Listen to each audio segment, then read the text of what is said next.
Good morning all and welcome. Thank you for being here with us today.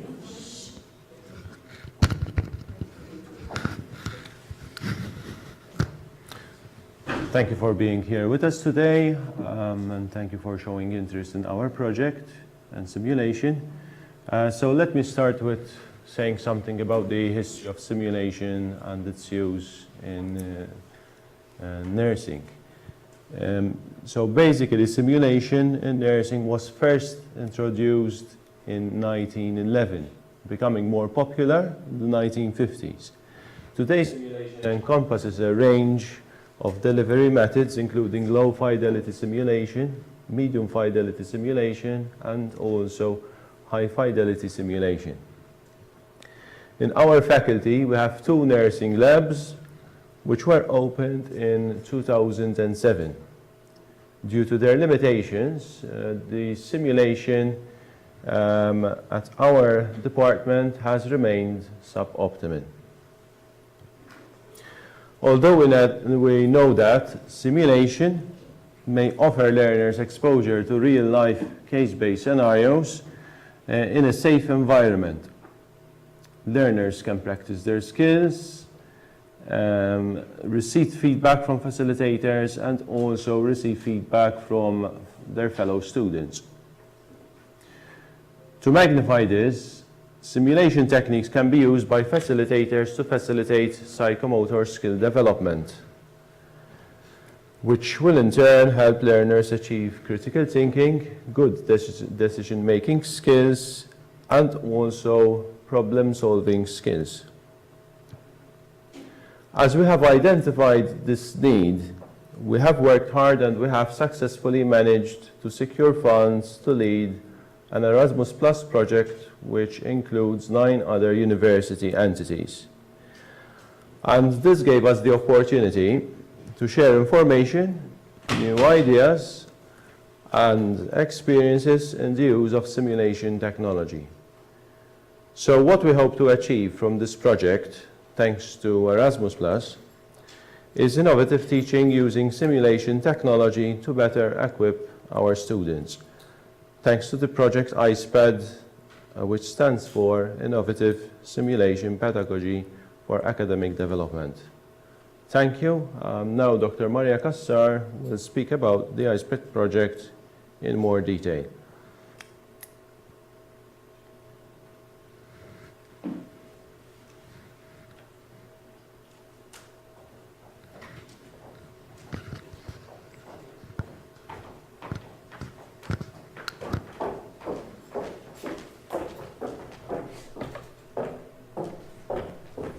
Do I need to wear a mic?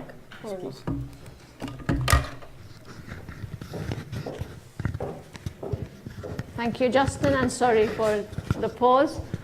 We are, as you can see, very dependent on the IT people in making this work. The reason is why all these technical challenges, the reason behind these technical challenges are because we need to link with Australia, because one of the speakers is from Australia, and also we need to make sure that the event is recorded, because this is, as I'm going to say, an EU-funded project, and that is one of the requirements for the funding of the project. As Justin very kindly introduced, what I would like to do is take you through what this iSPAD project is about. Just in a nutshell, as an introduction, it is EU-funded and it is run by the University of Malta, specifically the nursing department. There are 3 of us leading the project, and that's Dr. Sambo, Justin, and myself, with the support of all the people around us. Why the iSPAD project? Why did we come up with the idea? As said, necessity is the mother of invention, and I guess that is what stimulated us or empowered us really to knock knock at the door for funding in order to develop our simulation facilities and simulation capacity in our own department. As Justin has explained, we do use simulation teaching, but it would be unfair to say that it's in its infancy, but there's a lot of room and scope for increasing and optimizing our simulation teaching within the department. So yes, we wanted to develop it, but we needed funds and partners to help us out. So that's how the iSPAD project came across. We applied for funding through the Erasmus Plus project, and delightfully we were granted a significant amount of funding to run this project. As I'm sure you're reading through the slide yourselves. Why simulation? There's an increased awareness about patient safety risk, and our patients are becoming more clever and more assertive as well. So we need to watch even more carefully what and how our students learn when they are with patients, and sometimes it's safer to have students practice in clinical scenarios which are simulated rather than the real ones. The nature of the world we live in. If you live around children or have children yourself, you know that youngsters, which are usually the age where what our students are very, very digital in all they do. So the idea of using things that involve the digital world is even more attractive and enhances their learning to a significant extent. Nonetheless, we are fully aware that in order to use simulation in teaching, educators need to know how to use simulation in teaching, because it's a very nice, fancy approach and very modern and very needed and very in line with youth nowadays. However, in order to use simulation, you need to know how to use simulation. And it's more than a word. So in being fully aware of that, when we were designing the project and putting our proposal for funding together, we said, let's go about it, let's have a two-pronged approach, actually three-pronged.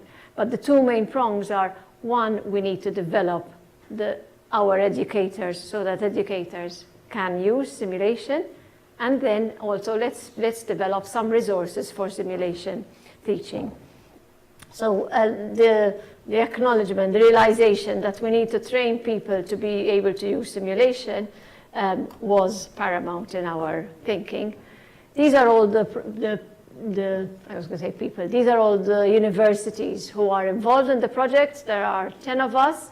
We are one of the 10, and we are the leading university. As you can see, our partners span Europe. We have people we have Italy, Wales, Norway, Finland, England, and Ireland. I think I mentioned everybody, did I?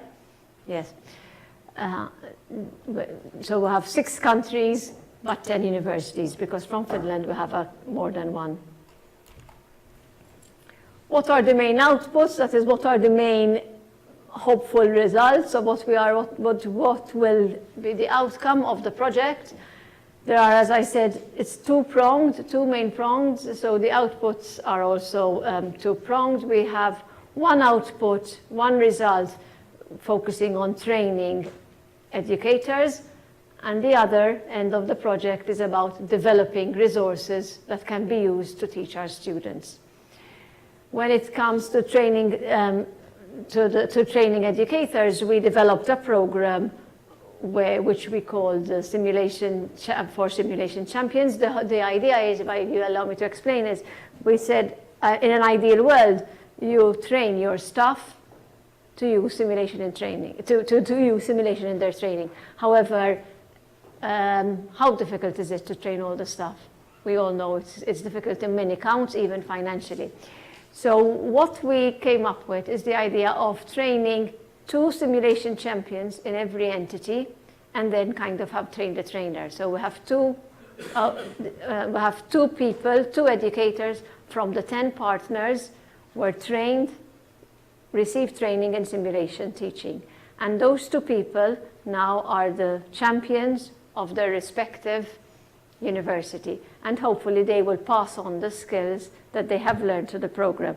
So what we did is two educators from every entity, from each of the 10 entities, were selected by their respective bosses and sent for training, fully funded training, of course. We developed the training with experts from Finland, from the University of Lahti in Finland, and together the University of Malta and Lahti developed the program and ran it across 20 participants. They have all completed the program successfully, so thanks to the project, there are 20 simulation champions across different universities in Europe who have received significant training in this regard. The other end of the project is the development of a simulation kit. By a simulation kit, like you can just imagine what it is, we are developing a kit, a package of resources which can be used for teaching pre-registration students, nursing students. The kit comprises three different resources. One is to be used with first-year students, one with students who are halfway through their program, and one resource is to be used with students who are exiting training and entering their professional career. We don't call them first year, second year, or third year, because different countries, since we are 10 entities, in some countries it's a 4-year program, and in some countries it's a 3-year program. So they're geared according to initiating students halfway to their training, and exiting students. So those are the two outcomes. What has happened so far?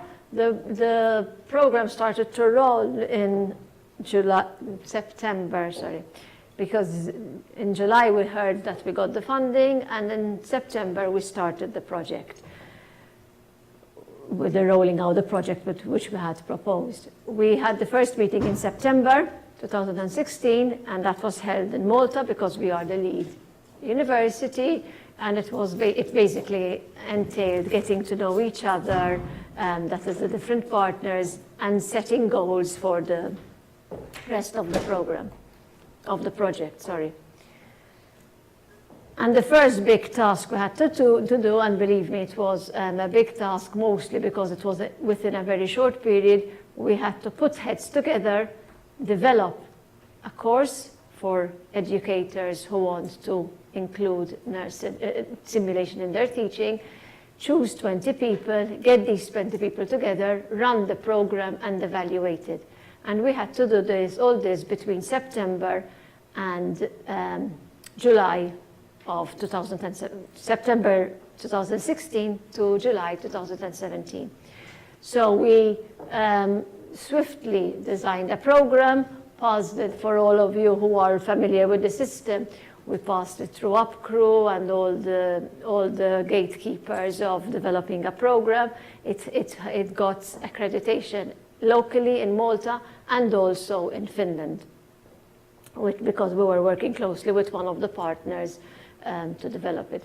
We developed an online component and a face-to-face component, so it was a blended approach. The program, as I said, was completed by 20 people, and the online component ran over 3 months, and the face-to-face component of the program ran over 1 week, and it was 1 week in Finland. You would say, why did you send everybody to Finland? Obviously, it was not ideal financially because everything was, the costs are phenomenal. However, Lahti University, who is the partner who was helping us develop this program, is, how would I say, Stephen and Justin went to the program from our end. How would you describe Lahti as being, I don't know, very fast-forwarded in their development of simulation? They are very developed in that regard, and therefore our students got a very good, the participants got a very good experience by being there for a week, and that is a picture of them, of participants of iSPAD during the program there. So The online component was 4 months, and they all went for 1 week to Lahti for an intensive course, face-to-face course there.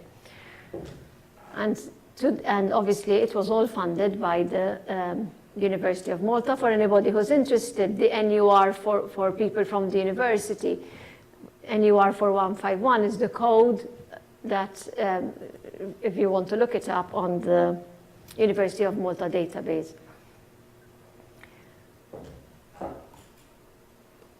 The program was funded once by the European Union funding. However, obviously, if it were to run again, it will not be funded. It will have to be funded by the provider. Our plan is to, obviously, now that we've developed the program, is to run it when need be, and to any entities who are interested in having the training, because I see that there are representatives from other entities, not the University of Malta, because the course is there and ready to be run whenever it's needed. We evaluated the program, the education program. The feedback was very positive. The participants came from very diverse backgrounds and very diverse level of experience in simulation, but that worked to an advantage, and we were worried because we had people from Malta and Italy, which probably were the countries where simulation is the least developed in nursing. And then we had participants from Finland, as I said, and Norway, where simulation is widely used. We had concerns about people, educators from the two extremes coming together to train in simulation. But that worked to an advantage, because the feedback about it was great, because people who were still developing could learn from the highly developed and vice versa. And the face-to-face component was found to be very useful. So if it runs again, that is the same plan, that it will not be fully online. There will be an intensive 1 week component, which will be face-to-face. So that's one of the prongs of the project, developing skills amongst educators so that educators can adopt simulation. The other end of the project is the developing of the nurse kit, which, as I said, is like any other kit, what we imagine a kit would be. And we are hoping we're nearly there, to develop 3 components, 3 elements to this kit. And I've already explained that it will be for first year, middle way students, and final years, exiting students. And also the complexity of the scenario will increase. So in kit, in element number 1, it will be a simple one, and then the complexity of care will increase in the second one. And by the third element, which is the element which will be used amongst students who are exiting training, who are in the last part of their training, the scenario that they will be addressing in the simulation environment would be complex. So the patient would have multiple health challenges. In fact, this is what more or less how each element is, what is being focused upon. In the first kit, in the first element of the kit, which is the one which will be used amongst first-year students, incoming students, it will be there'll be a well person, and there's a scenario built around that. In the second scenario, there'll be somebody with a long-term condition, but is being assessed, and a health assessment is being organized around him, and him or her, I can't remember if it's a male or a female, the person in the scenario, but the care is being organized at a long pathway. And in the third scenario, we have somebody with a complex health challenges and being diagnosed with a terminal illness. Development of the nurse kit so far, as I said, we've progressed very well, and we are very satisfied with the way things are going, thanks to the partners, because obviously we lead, and obviously the work is not done by ourselves only, but everybody's chipping in, all the 10 entities, but progress has been as planned, so we are to schedule. I don't know what that says about us, but we are keeping the work progressing as planned. Roberta caught my eyes when I said that. I'm not sure what that tells about us, that if the timelines are being addressed as should. In the first scenario, we have a video of a person who with obesity, and the challenge, and the students are invited to watch the video. It's a series of videos. In fact, it's more than one, and they are invited to plan the care of this person. In the second scenario, as I said, is somebody with diabetes, and the health assessment is being carried out. And in the third one, with hindsight, I really we thought about showing you a clip of it, of the event, of the resources. However, because of whatever, many contractual challenges, it was not possible to do so. Because the third one is a podcast. We all know what a podcast is. And the patient is of somebody who has been diagnosed with cancer, and it's a very powerful resource, and students once again are asked to organize care about it, around it. What has happened since then? So we met in Malta. We met in Malta in September of 2017. A year later, we met when we say we, all the 10 partners met in Norway in September 2017. And sorry, this should be January. No, yes, it is. It's correct. And we met in last January in 2018, so 2 months ago in Molise. In Molise, Italy, it's one of the partners, and there we basically concluded the resources, the simulation kit, what's going to be in it. However, there's another end, and it's very important because most of us are academics here. There's another end to the project, and that's the research that's happening around it. So when we were in Molise in January, we designed the research project, the research work, which will happen around the simulation kit, around the nurse kit. So what are we going to do? We're going to, when the resources are ready, which should be by the summer, in the autumn, when everybody goes back to university, in the autumn, every country, every participant is going to pilot an element of some will pilot element 1, some element 2, some element 3, and we will carry out an evaluation research about a pilot study. So hopefully that will shed more light things on what's happening. What have been the strengths? I think I've talked about it already, about the joy of working, having 10 partners working together, which I think the biggest advantage is that we brought different levels of experience and expertise together, and the sharing is just amazing. It's proving to be a positive experience for everybody from so far. What are the weaknesses of the project? As I said, I mean, we've managed to turn it into a positive. However, the fact that we have different levels sometimes does create challenges, different levels of experience and expertise. And also working virtually does get tiring sometimes because we only meet once a year. Everything else happens online through Skype and Zoom and whatnot. But as we've been experiencing, sometimes Skyping and video conferencing isn't as straightforward as we would wish to. And having 10 to communicate with drives us a bit up the wall sometimes. The opportunities, obviously, we are hoping that the project itself has increased the awareness about the use of simulation, and we're seeing this happen today. We're in the University of Malta, there's a seminar happening about the use of simulation in teaching, and this seminar is happening in each of the 10 countries. So in these 3 months, there are 10 seminars around Europe happening about this topic with these presentations going. So hopefully that is great in that regard. What are the threats? Obviously, what will happen to the resources? I was discussing outside with one of the participants. We have funding at the moment. The funding will run out. The project will end in 2019. What will happen afterwards? We're hoping that in respective universities would have by then developed this full awareness of how important simulation is, and rectors will be channeling financial support in that regard, because the project will come to an end. And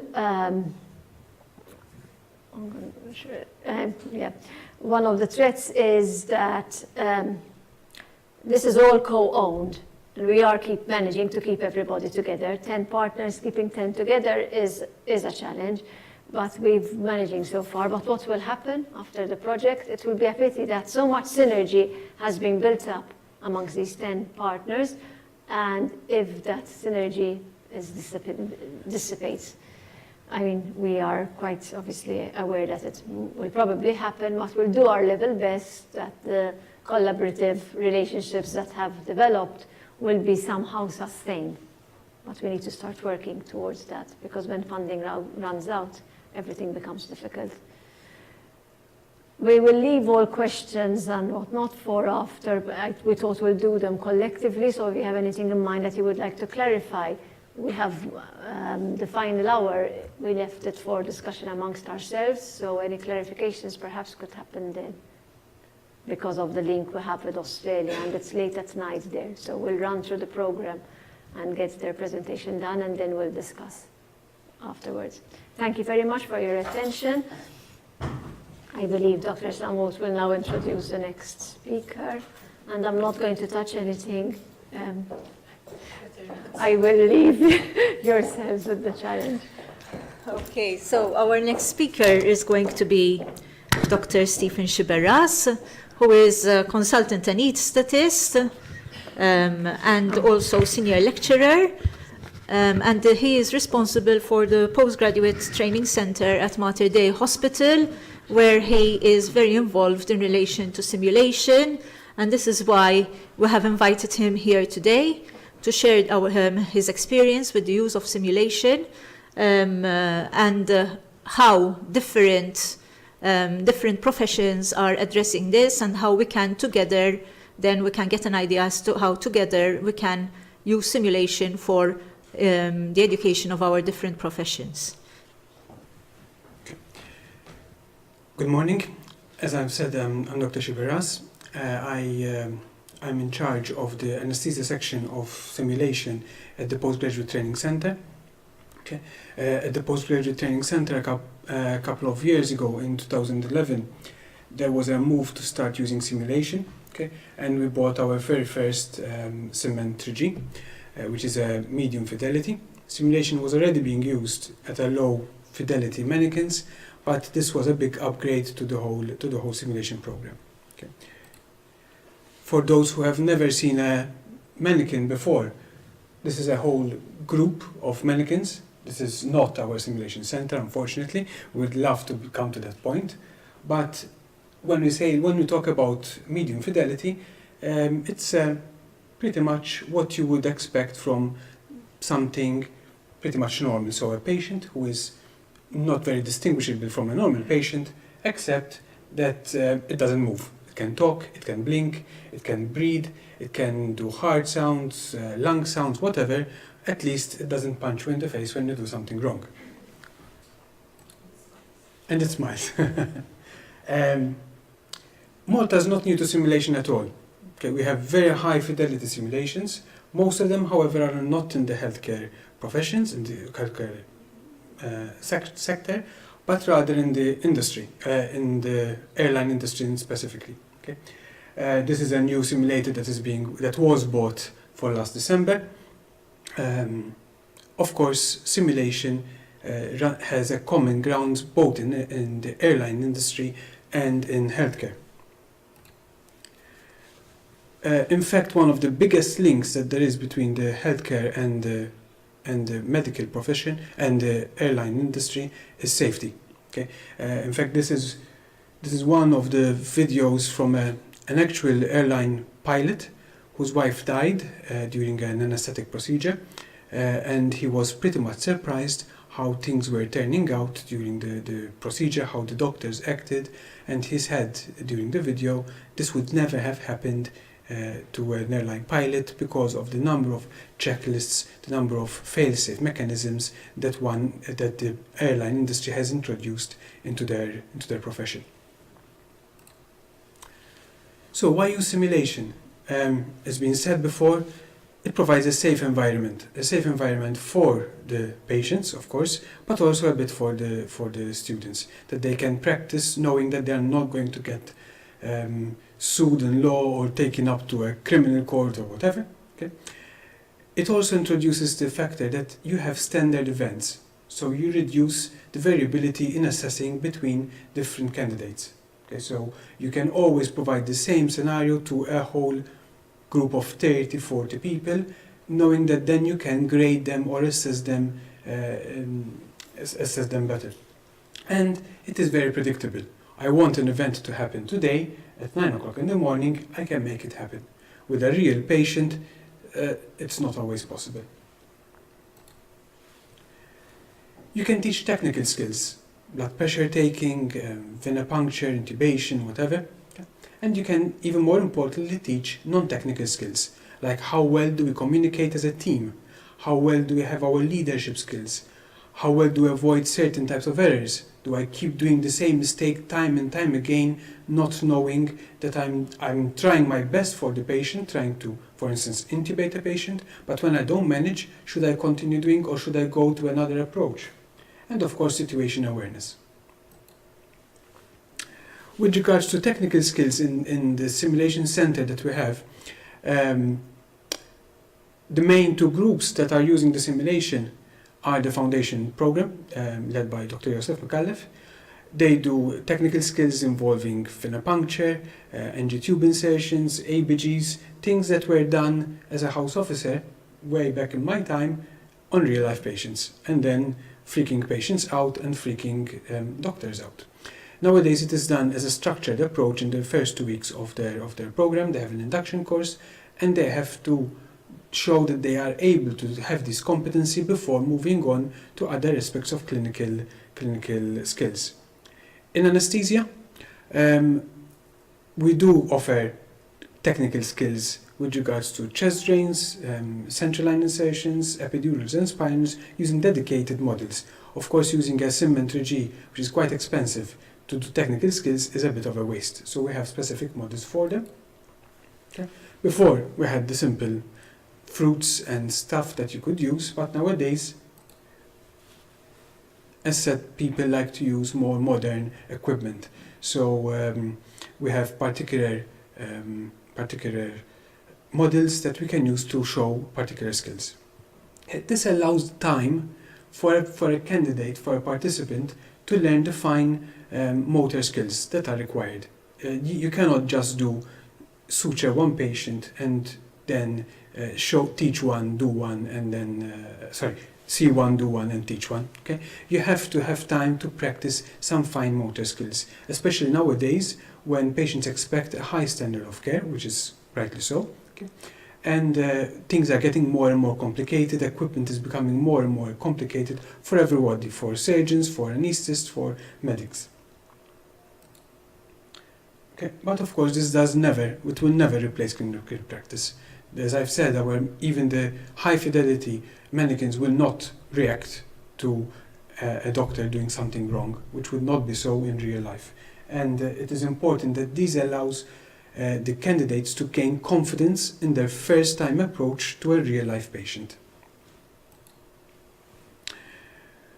I concentrate more on the non-technical skills as part of our anesthesia program. So we practice communication skills, teamwork, leadership, situational awareness. We have a simulation center, which is not at all like the photo down there, okay? But this shows how things can get complicated behind the scenes. So it is not, when using a medium or a high fidelity to show non-technical skills, it is usually a bit more complicated than usual. We have a video system to record what the candidates are doing so that we can play back their actions later on for the briefing, okay? But also for us to see better what they are doing so that we are not in the room, we are in a control room at the back. So Now, why all this? Okay, it is pretty complicated, as I said, and pretty human resources. A lot of human resources are necessary. So you need to show that there's a good effect. And in fact, in a big meta-analysis done a couple of years ago, it has been shown that there is a trend, that there is some better outcomes in using simulation. However, patient effects, so patient reduce of errors in theatre and red errors in anesthesia, it is difficult to show an effect just by doing a simulation. But at least knowledge improves, skills improves, the time necessary to do particular skills improves, and more importantly, there is a behavioral change in participants in that they are now better equipped to deal with critical events. Okay. So we actually have two centers. We have one big center, which is split into two parts, the area 1 and area 2, which are pretty much the same.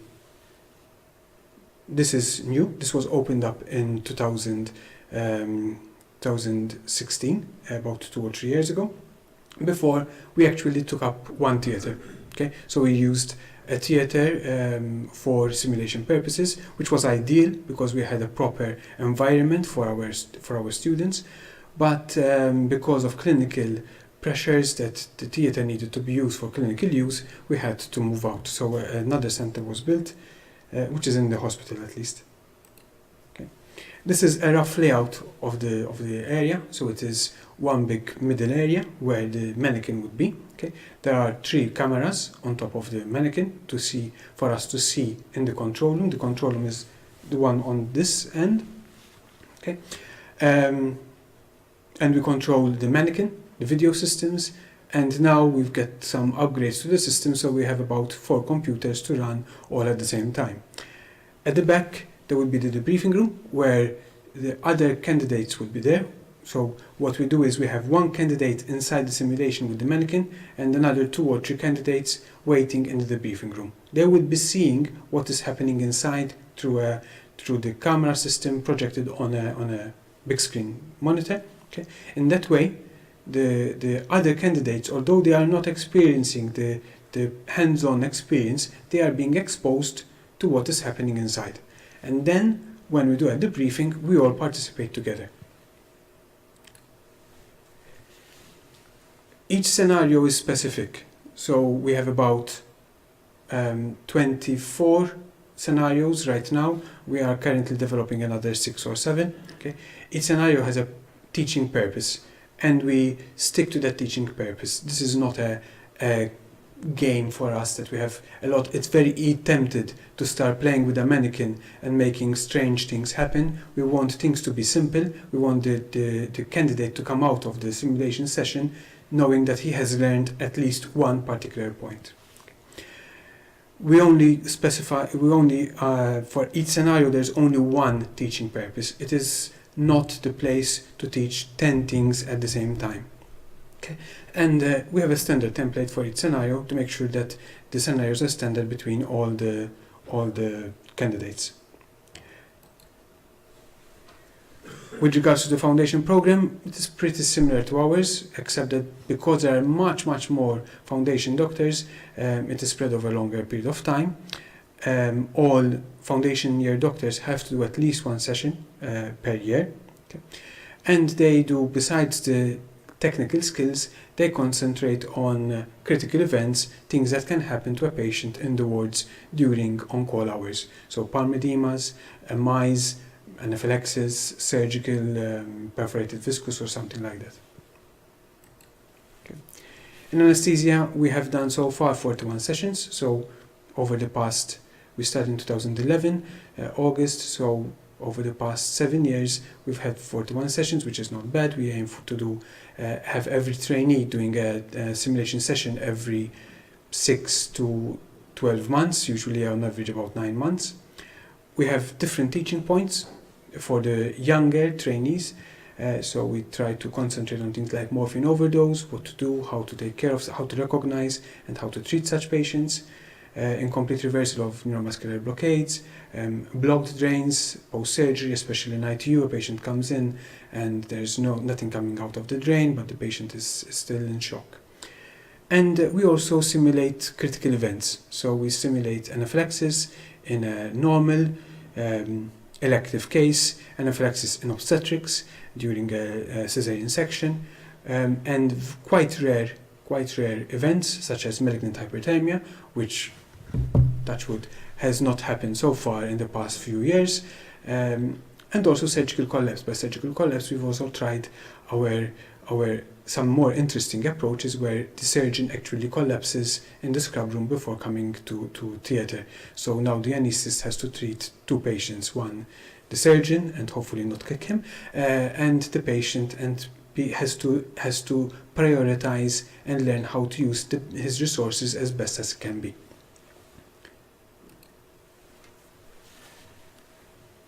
The briefing. We talk a lot about the mannequins. We talk a lot about computers. We talk a lot about the environment. But in real life, what we've noticed is that it's the debriefing which is most important. Okay, you can have a low fidelity mannequin. You can have something very simple. You can have fruits and stuff like that, simulating skin and things. But the most important thing is the teacher-student interaction at the end of the session. Okay, so every scenario takes about 10, not more than 15 minutes. Okay, but the debriefing time takes anything from 40 minutes to 60 minutes, because we take our time to see what the candidate was thinking, what they were doing during the scenario, and trying to best give a nice, non-threatening feedback. Okay? Sometimes it's quite easy. The candidate might have done very well. We still use the opportunity to teach our trainees some particular points, past experiences that we've had, whatever. And as a side note, most of our scenarios have been modeled on real life scenarios that we have had in the past, so we can relate to what the trainees have done during their scenario.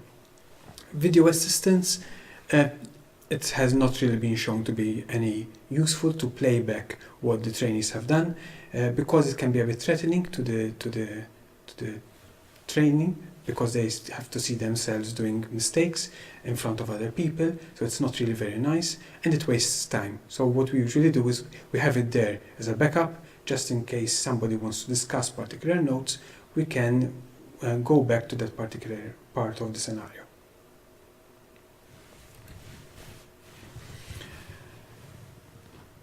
We have a lot of room for improvement. Okay, so far, one of the biggest things that a simulation has taught us is that it is extremely resource intensive. Okay, we get 3 to 4 trainees out from clinical practice, but we also need at least 2, ideally 3 trainers each time. So to teach 3, it is practically a 1:1 session. It's a huge demand on the Department of Anesthesia where I work and in ITU. Okay. Besides that, it is keeping up the skills of the trainers in simulation teaching. Okay. So far, I must admit, we have failed a bit on that part, because we have a fair group. We have quite a large group of trainers. We have about 10 trainers in anesthesia for a department of 80 specialists. 10 trainers are not a few. But because of the complexity of the mannequins, of the videos, of the scenarios, and the running of the whole scenario, only one person knows how to use 4 computers at the same time. That is a bit awkward, because if this person is not available, then things start falling apart. So our next step is to try to get more and more people accustomed to this new method of teaching. You need dedicated staff. Okay, it's not just a question of clinical staff, of trainers. Unfortunately, we are lacking with having having dedicated technicians for simulation. So two or three of us know how to dismantle and reassemble the mannequin and take care of it, but it would be of course, much better if there were dedicated technicians simply to help out with the mannequin and the running of the computers and everything. We would really like to move on to another level of simulation. We would really like to start coordinating multidisciplinary events. So rather than having a trainee in anesthesia or intensive care with us, we would like to have a trainee in anesthesia, a trainee in surgery, for instance, or gynecology, potentially nurses from theatre, so that we can simulate critical events in theatre and then discuss how well these have gone from a perspective of the different disciplines involved. That is, however, is a big undertaking. It can be done, but usually when these are done, I believe 2 weeks ago, there was a big national simulation outside of hospital, which involved the casualty people from I believe it was the Malta people. So it can be done, but when these are done, it has a severe impact on clinical services. So you need the support of the hospital administration to allow for some leeway for these things to happen. We would also like to start doing simulations out of the simulation center. Okay, so I had the pleasure to go to Granada, to the Avante Center, which is a big center in the southeast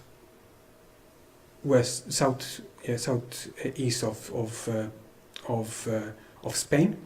It's a private-public enterprise, but they actually have in the center itself, they have a part of the center is cobblestones, like an old Spanish piazza, okay?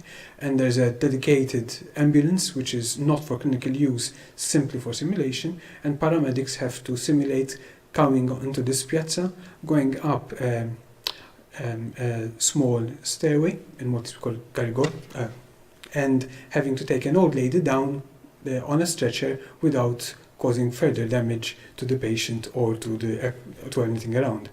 They also simulate things like overturned cars, how to care for patients inside the cars.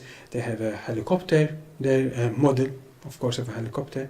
We would like to start doing things like simulations in CT scans, in MRIs,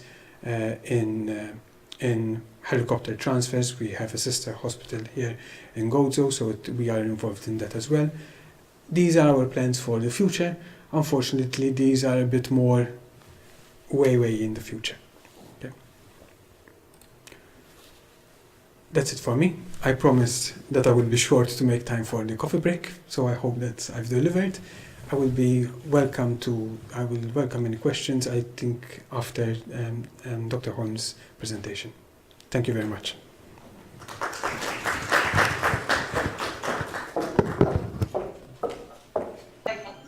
Good morning, everyone, and welcome. I do apologise for the technical issues that we've been trying to navigate to get this presentation up and running. So this discussion will talk about the development and sustainability of simulation teaching in health and social care education, and we'll touch on some of the scope and the challenges that come along with it, like technology.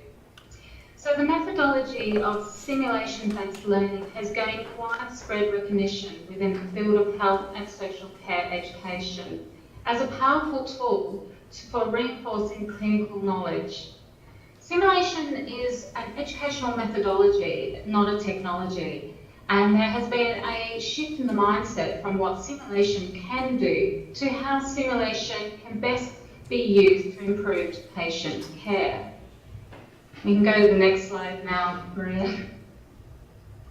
So one of the driving factors for simulation-based learning in health and social care education is patient safety. Simulation-based learning facilitates the opportunity for participants to practice procedural skills in a realistic context, focusing on communication and collaboration in crisis management and human factors at an individual and a team and an organisational level. It It provides a protected environment for the patient, staff and students, where it involves simulated patients, a critical response and a simulated animation. Simulation can also facilitate an understanding of why a particular event happens, test new procedures or new protocols, and evaluate new products before integration into everyday practice. So just the next slide, please, Grant. The application of human factors in simulation-based learning education has been used to examine aspects of individual and team performance, such as task saturation in those involved in rapid response and critical care transports. Human factors skill deficiencies are a leading cause of clinical error. However, they remain difficult to assess and to evaluate the degree of translation into clinical practice. In the past, simulation-based learning medicine has largely focused on technical skill training, and more recently we've seen a greater importance placed on the non-technical skills such as communication, leadership and decision-making. So human factors in the health and social care education explores the interface between human action and the environmental system, which has been recognised to be a critical part that determines outcome. Using simulation-based learning to facilitate situation awareness is also critical to avoid fixation errors that can contribute significantly to patient morbidity and mortality. In addition, emergent evidence is now demonstrating the role of a positive effect in facilitating problem solving. There was a recent research study undertaken by Crane who rated the frequency of experienced positive and negative emotions in the previous 3 days prior to a simulation. During the simulation, the patient deteriorated rapidly and anaesthetists were observed for their degree of fixation. After the simulation, practitioners indicated the frequency of the same emotions during the simulation, and anaesthetists who reported more frequent recent positive effects in the 3 days prior to the simulation and during the simulation tended to be less fixated, identifying the decline in the patient oxygen saturation more quickly and more rapidly implemented the necessary intervention. Can we go to the video now, please?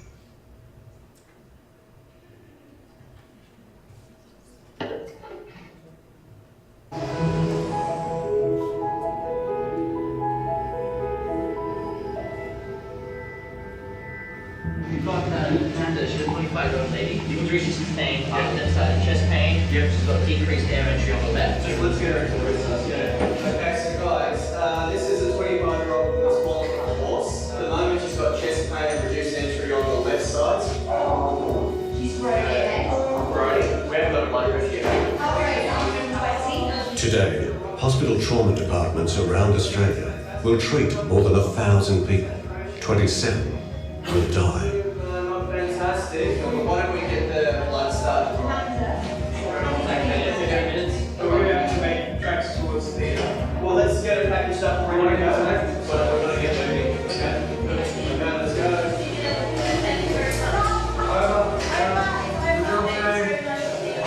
Simulation's over. Thank you very much for your work. We'll have a debrief in 10 minutes. Thank you. Liverpool Hospital is home to Sydney's biggest trauma centre. It includes a multi-million-dollar training facility where medical students role-play life and death scenarios.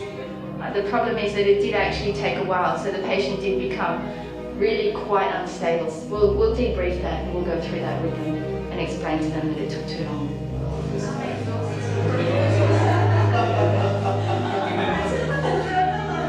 This training exercise is extremely critical. I mean, they're in a safe, controlled environment at the moment, so that if the mistakes are made in here, that's well and good. We can debrief on that, we can work on that. But if the mistakes are made downstairs, then the consequences are far more dire.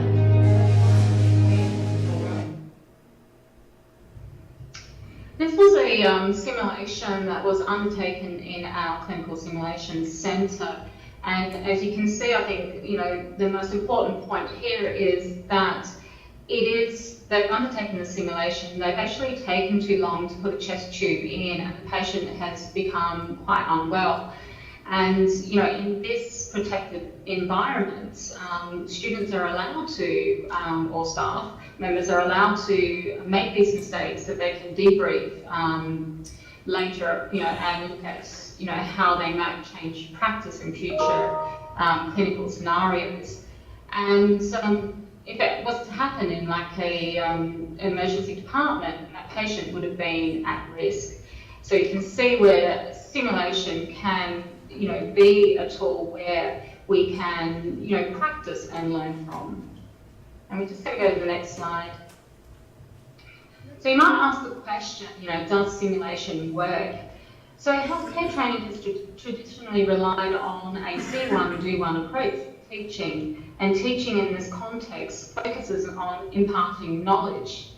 Simulation-based training makes the knowledge come alive in a setting that's designed to imitate real clinical encounters and lifelike experiences, where clinicians can refine their individual and team skills without posing risk to real patients.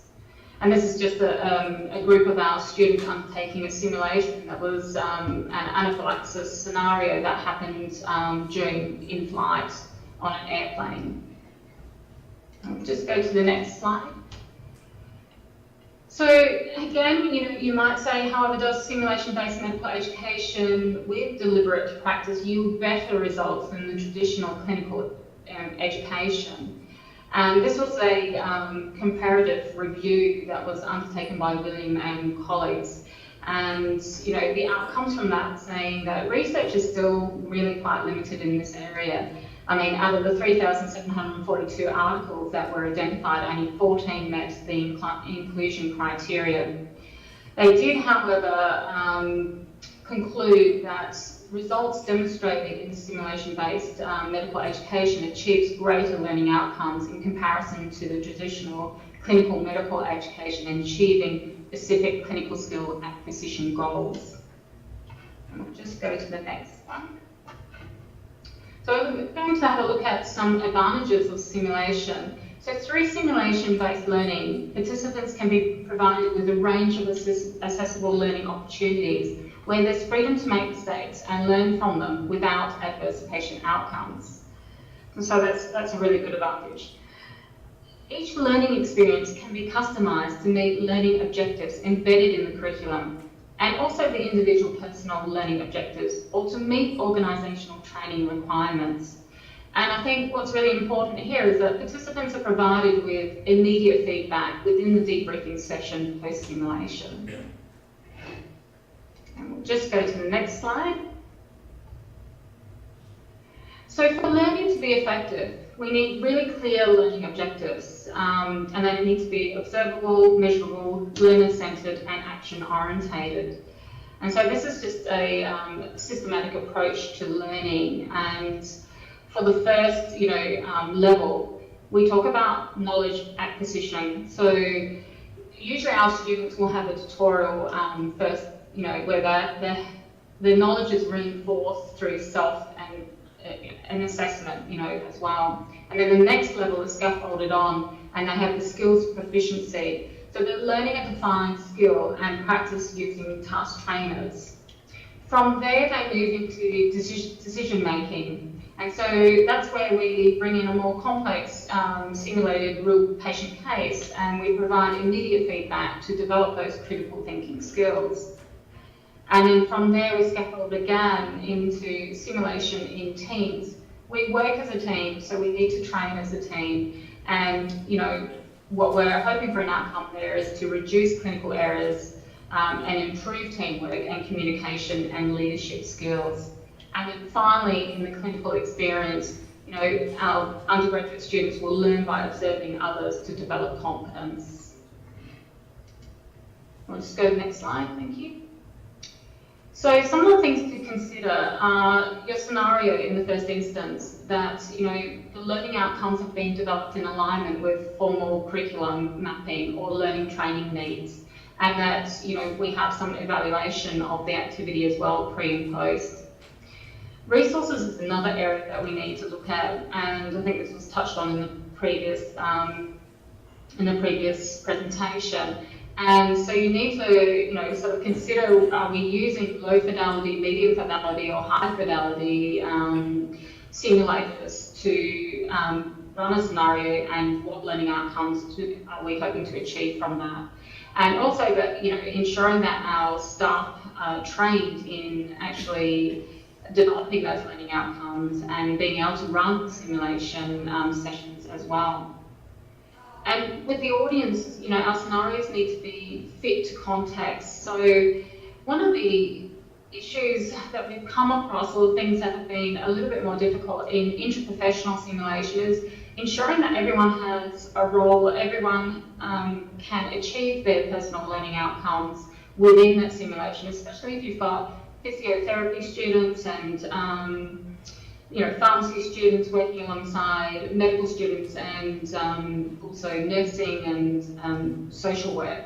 So making sure that the learning outcomes and the scenarios actually fit to that audience.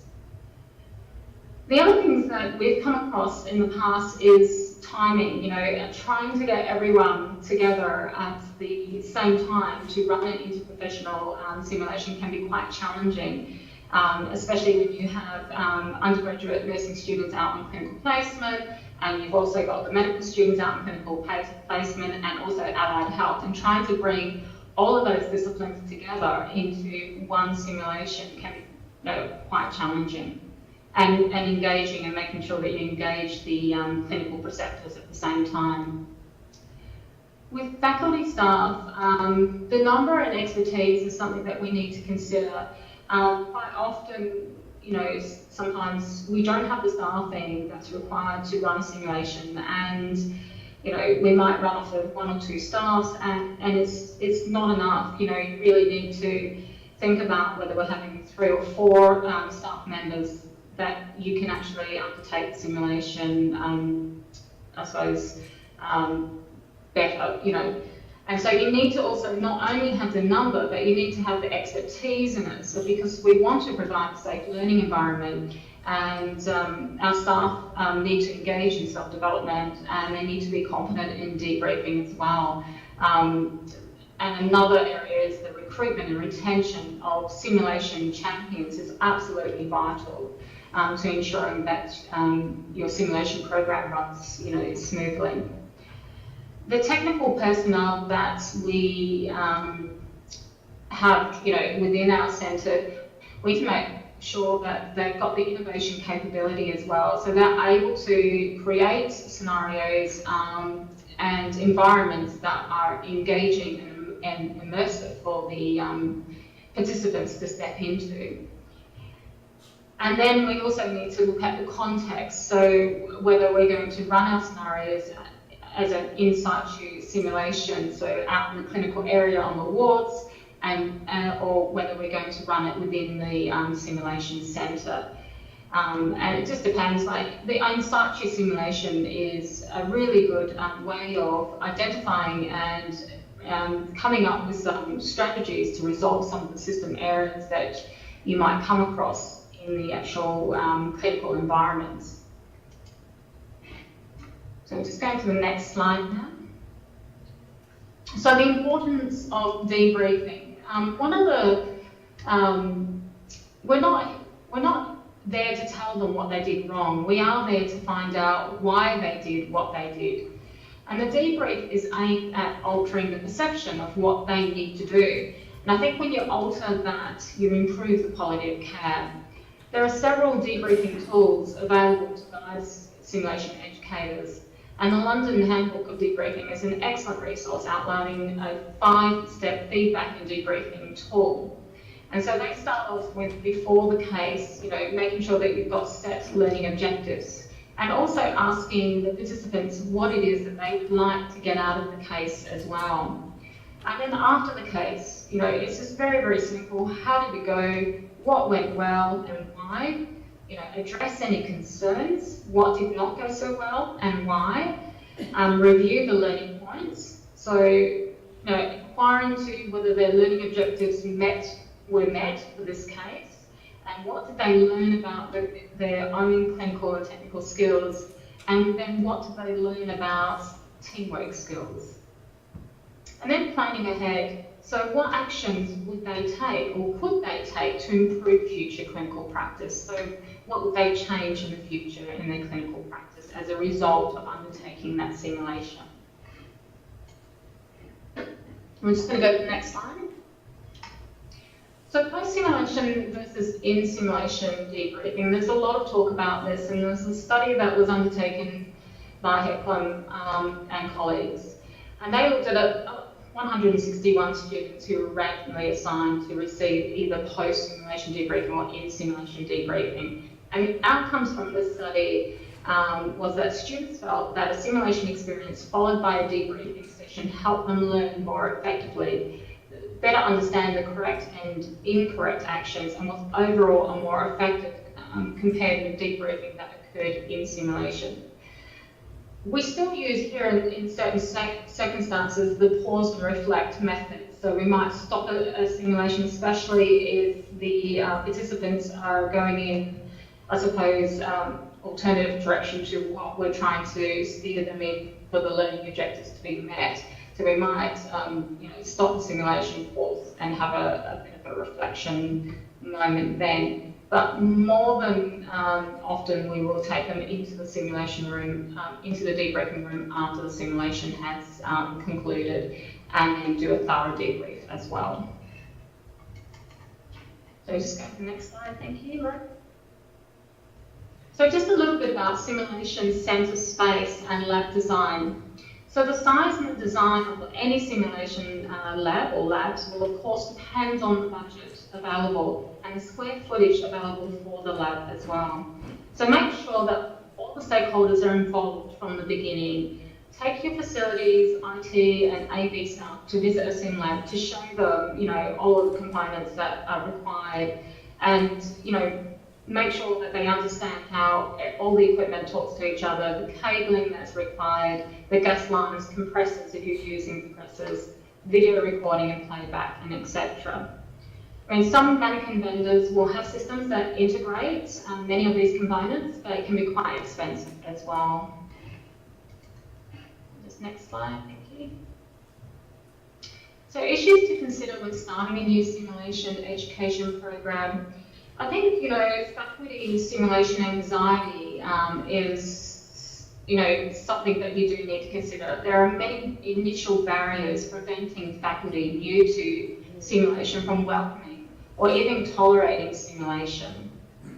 We often quite focus on student engagement, but for some new to simulation faculty members, one of the most significant barriers is actually fear of failure.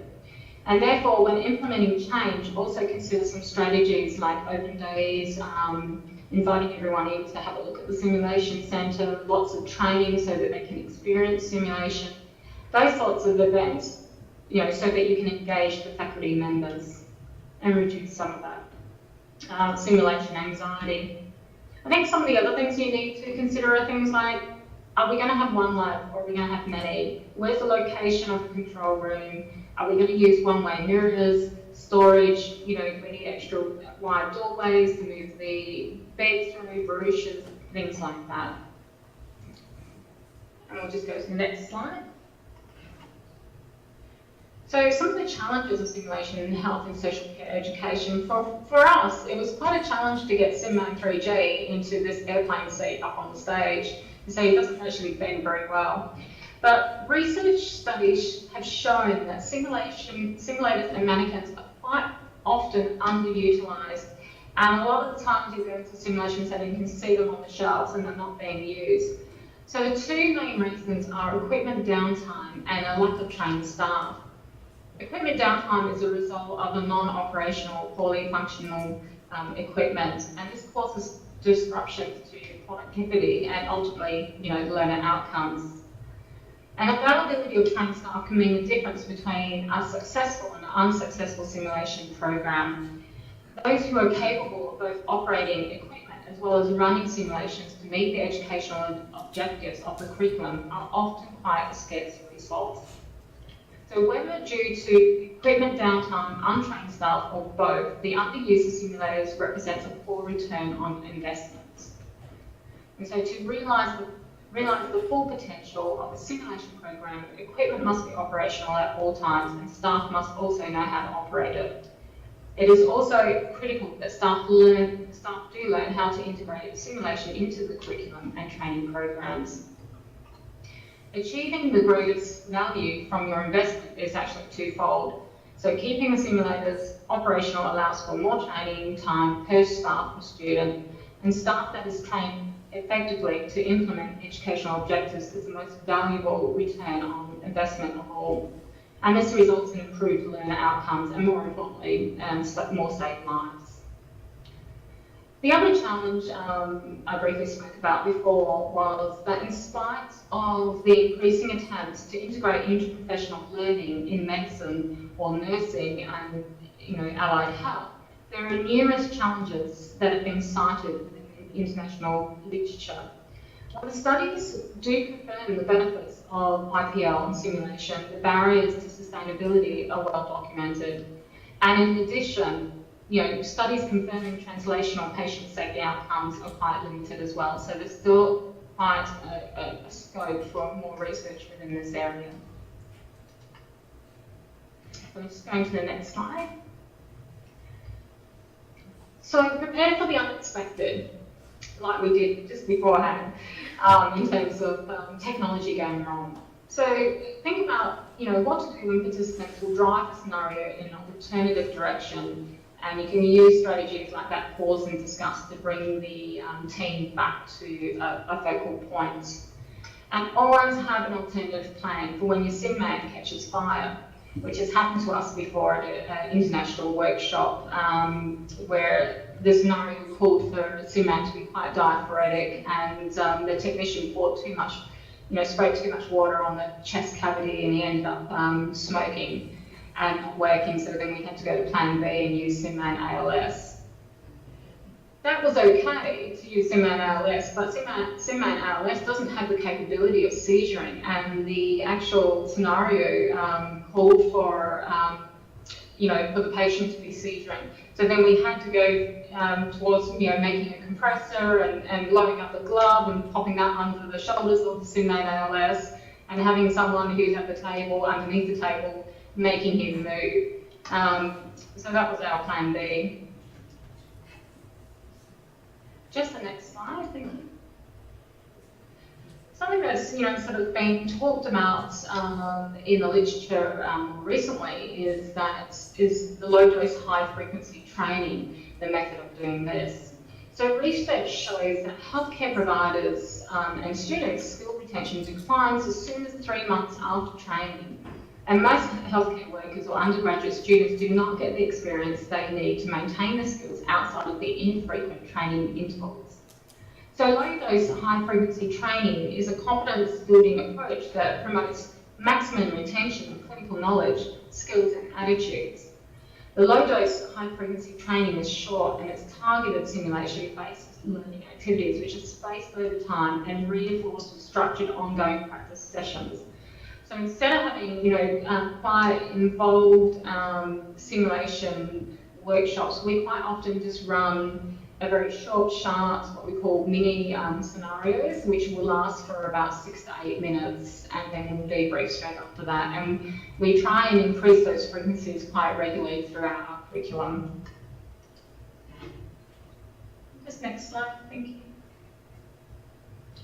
So making a business case for simulation, I think this quote says it all. Return on the investment in simulation is not necessarily about bringing in money. What it does is save money. So if you're planning on introducing or growing simulation within your institution, someone in your approval structure is likely to ask you, what's the return on investment? And for you to be effective in addressing that question, it is advised that you find common ground first by engaging and involving your senior stakeholders from an early initiation stage. Management will always pursue results to achieve better performance and improve patient outcomes. If you define your benefits correctly and use day-to-day goals and metrics, you are more likely to gain the stakeholder attention and support from early on. So things like, for an example, simulation-based education and catheter-related bloodstream infection. If you can prevent infection through simulation and translate this into practice to reduce the rate of catheter-related bloodstream infection, you'll subsequently reduce the length of hospital stay, and that equals to, of course, to decreased hospital costs. Or if you can solve the problem of not having enough clinical placements for your undergraduate nurses by using simulated hospitals, then they're more likely to invest in that area as well.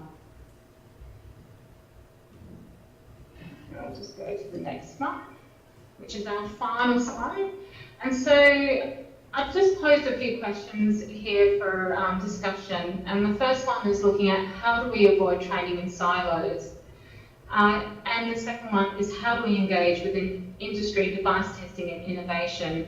And the third one being how should healthcare simulation and human factors interface? And I'll hand over to our chair of the meeting. Thank you. Thank you. Thank you very much, Tina, for that.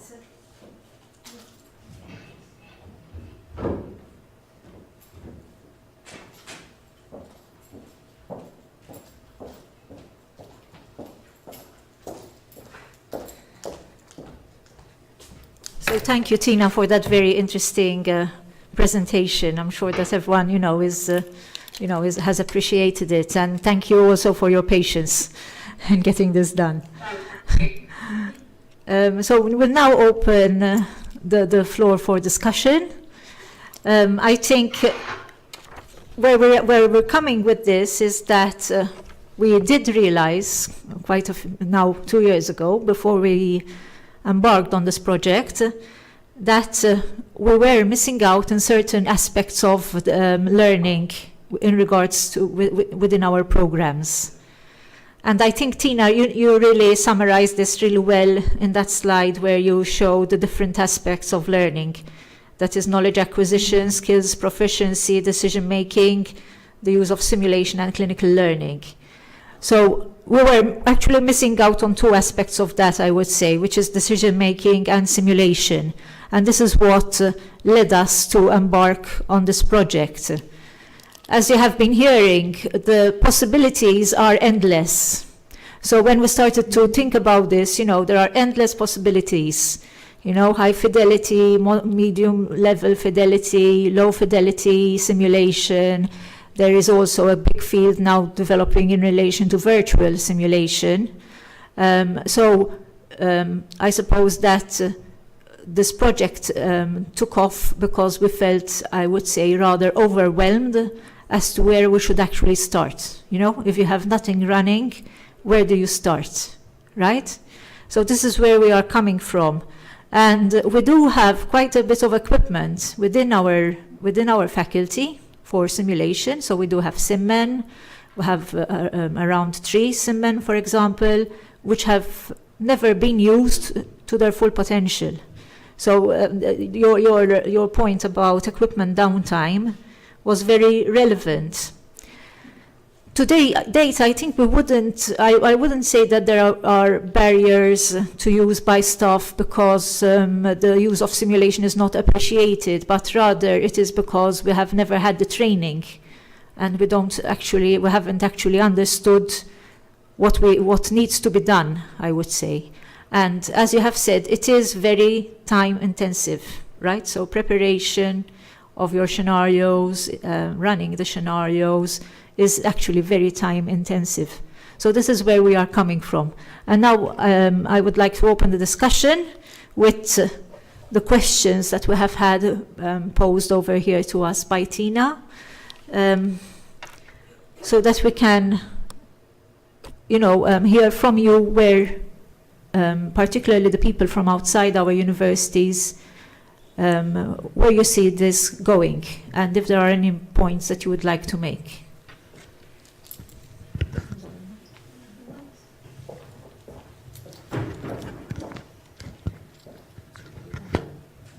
Would anybody like to ask something? Would you like us to clarify what we mean by those 3 questions? Yes. So by Tina, would you like to do that yourself, clarifying what you mean by those 3 questions? Yes, I think if we start with the first question, and I've posed this question about, how do we, how do we prevent working in silos? Because this happens a lot across Australia, where not only within our own universities, but across disciplines as well. And what we've seen is that it's so much more effective if we share the space, and I'm talking about sharing simulation centres and spaces within those, and if we work together by sharing resources, not only staff resources, but also educational resources, like your scenarios and just your debriefing techniques and things like that. But even still in Australia, we still quite often see where our regional schools are working on some fantastic projects, but then you'll see another university over here working on another similar fantastic project. And I just think if we all work together, we could really, because simulation, as you said, Maria, is quite time consuming, especially when you're developing those educational resources. And if we can find a way of sharing, and not only that, but sharing the spaces that we work in. We do that here at UNSW, University of New South Wales. We share our simulation centre with the Liverpool Hospital staff. We also share it with Western Sydney and the Ingham Institute of Applied Medical Research. So we have quite a few partnerships that will come in and use our centre, and also from outside we have a lot of companies coming in to use our space to have a look at usability, reliability of a new technique, like the matrix rib stabilization technique and things like that. So I think, and it works, it's starting to work really, really well. We can go to their space, Ngara's got a SimMum, which we don't have a SimMum, but if we need a ward environment, we can always go across to Ngara, which is another simulation centre. We can use Western Sydney's. They can come to us when they're requiring a larger space. We also work together with our simulations. So when our hospital staff will come in to run a simulation, I will also support them within that simulation, or our simulation technician and educator as well. So I think that's where, I was just leading with that question, like how do we ensure, because sometimes we still creep back into that, of developing resources and I suppose not knowing what the other simulation centre is developing themselves without working together. So it's about really creating those really strong partnerships and collaborations. And I'll let somebody else talk now. Yeah, I think if I may interject here, I perhaps I'm known, people who know me, that I'm an optimist, perhaps sometimes an idealist in many ways, but I'm inclined to, I don't know, not believe, but I'm inclined to suspect that since we've been talking about interprofessional education as long as I've been around, for sure, it's been high on our agenda of building bridges, disciplines coming together in their learning and in their practice, and we talk for decades about it. And I would like to think that simulation may be an agent towards this dream of interprofessional learning, at least, because now we have something that really costs not only in money terms, but in time and resources and whatnot, and which is needed by all of us. And all the different disciplines don't afford to set it up and run it efficiently in a sustainable way. So now we have something that is needed and may possibly bring us together in the learning, at least. Most of us are educators in here. So perhaps this is one way, and I would like to invite people to consider this, adopting simulation in our teaching, maybe one way of finally bringing about or moving a step closer towards interdisciplinary or interprofessional learning, because we need this resource, which we can't afford individually, but collectively we may be able to establish what we need. And this is a possibility. And when I say all of us, I don't mean only us, perhaps the different departments at the University of Malta, but different entities, different educational entities to get the private sector coming in and contributing. We've been, for many years, trying to build bridges, which I am an optimist and an idealist, but I am very grounded as well. And frankly, I don't think we've gathered much ground in building bridges. Particularly so beyond the university itself, even within the university, within inter-departments, let alone outside. So finally, perhaps besides helping us build bridges between ourselves as disciplines, also with entities outside our university and even the private sector and the NGOs. I mean, everybody's training and initiatives and introducing new approaches. And again, everything is happening in silos, which puts your question into a very good place. I wonder whether this is me dreaming or Dr. Rita Borchwire. Can I just pass on the mic if you mind? Yeah, but you did it.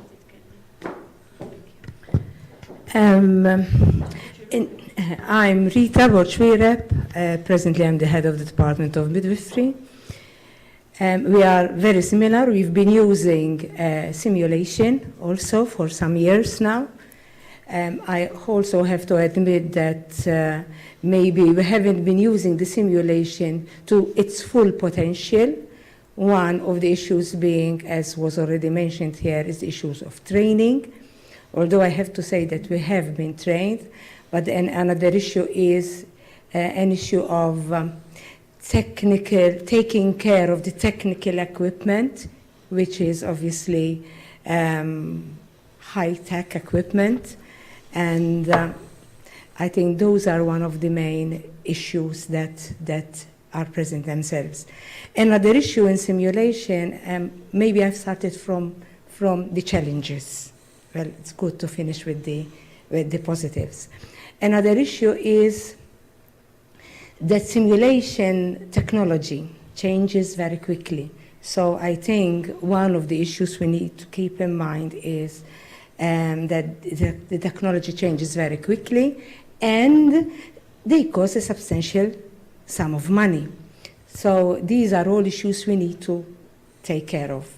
With regards to how to avoid, I think we are, in a way, we have one main advantage locally, because we, at least up till now, our faculty and most of the departments are very near each other. I also think one of advantage is that we do collaborate together, even between the departments, and we've been doing this. We've used some models of the nursing, and for us that was also life-saving with regards to simulations. As obviously by simulation we don't mean that you have a doll, which we do have, and it does a lot of things, it speaks, of course you have to program it, but by simulation also you can use also small things, which especially for specific skills. And I think that's also, they play a very important part, especially if they are disposable, I mean, because they need to be changed. You're not going to change at all with simulation. I'm trying to clarify this, because it's very important. In a doll which is very high tech, you're going to invest a substantial sum of money. The problem or the challenge is that another updated version comes up very quickly, and then it's going to be difficult to find the parts for the older version. And I'm not talking with 1 year, I'm talking with, sometimes it's within a few months. So I would say our simulation doll now is quite old, because it's, I would say it's 6 to 7 years old, but we still use it a lot. And I said the advantage is that, for example, you use it for PPHs, situation of PPHs, that is postpartum hemorrhage. So the students learn, and we have to bear in mind, you don't get these every day. So for the students, it's very important, as you have highlighted, as Dr. Shiberas has highlighted, they're very, very important. And I think more collaboration with the departments, and we've been doing this. I think it's an advantage, as you have said. The issue of what you have said, because of the interdisciplinary approaches, this is the thing. It's not in Malta, it's everywhere, as we all know. Yeah. For example, and I would like to finish with this, sometimes we don't think how we can save a life.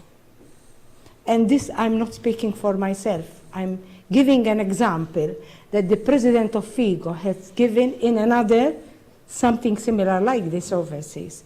And he said, there was one place, and I'm going to mention it because I'm not going to say anything, in Colombia, where the maternal mortality rate was atrocious, around 70%.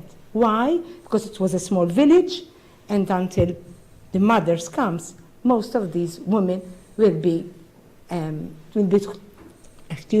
too late for them. He said that, I mean, it's an example.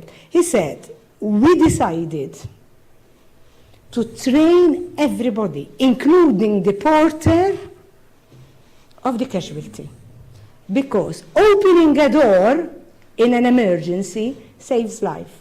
And he said, this past year, the maternity mortality rate in this place was less than 15, when before the numbers were really, really extremely high. This highlights the importance of interdisciplinary approaches. I finished there. And simulation can play a very important part in it. Thank you. Dr. Borchwirep, would you like to say anything about that, Tina? Thank you so much for your inputs. And I think that everything you've said is really important. Simulation can save lives. Training does save lives, and certainly interprofessional education is vitally important. And I think simulation is only limited by its, I suppose, by your imagination and what you can use it for. I did want to make one point, and I think that some of the challenges and issues that you've spoken about, you're not alone. It's all around the world. I mean, everyone who I speak to in terms of, the simulation centre and things like that, we all experience the same type of challenges. And so I think, coming together, we can sort of, at least look at how can we, provide a solution for some of those challenges. So thank you very much. Thank you. Anyone else wanting to? Ray?